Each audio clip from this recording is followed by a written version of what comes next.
Perkembangan signifikan tengah terjadi di sektor badan usaha milik negara atau BUMN. Kali ini, giliran BUMN karya, para raksasa di bidang konstruksi, yang akan mengalami konsolidasi besar-besaran. Badan Pengaturan BUMN menargetkan penggabungan atau merger 7 BUMN karya ini akan rampung pada kuartal pertama tahun 2026. 7 perusahaan tersebut meliputi PT Hutama Karya, PT Waskita Karya, PT Wijaya Karya, PT Adikarya, PT PP, dan PT Berantas Abipraya.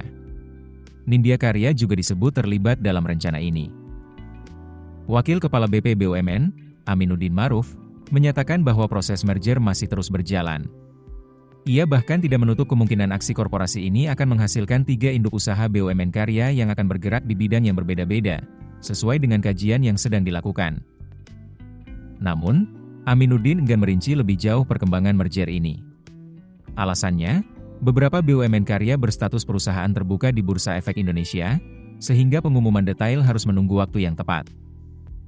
Rencana merger ini sebelumnya telah diungkapkan oleh Chief Operating Officer Danantara Indonesia, Doni Oskaria. Ia membenarkan bahwa merger BUMN karya tidak akan selesai di tahun 2025 dan akan berlanjut ke tahun 2026.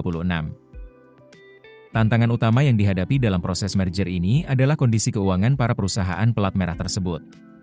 Doni Oskaria menilai masalah keuangan yang dihadapi cukup dalam dan perlu ditangani terlebih dahulu sebelum tahap konsolidasi. Oleh karena itu, konsolidasi akan diprioritaskan untuk perusahaan yang menghadapi tekanan finansial paling berat. Perusahaan seperti Berantas Abipraya dan Nindya Karya, yang kondisi keuangannya relatif lebih sehat, tidak akan masuk dalam tahap awal merger. Langkah perbaikan akan dilakukan terlebih dahulu, termasuk restrukturisasi, proses impairment, dan evaluasi kembali nilai aset perusahaan. Setelah pondasi keuangan diperbaiki, barulah merger akan dilaksanakan dengan skenario terbaik untuk menciptakan entitas BUMN karya yang lebih kuat dan efisien di masa depan.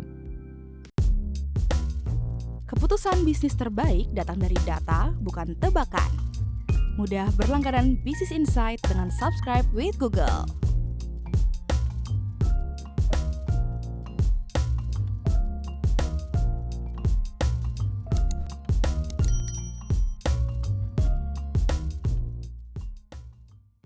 Download aplikasi Kontan sekarang di App Store atau Play Store.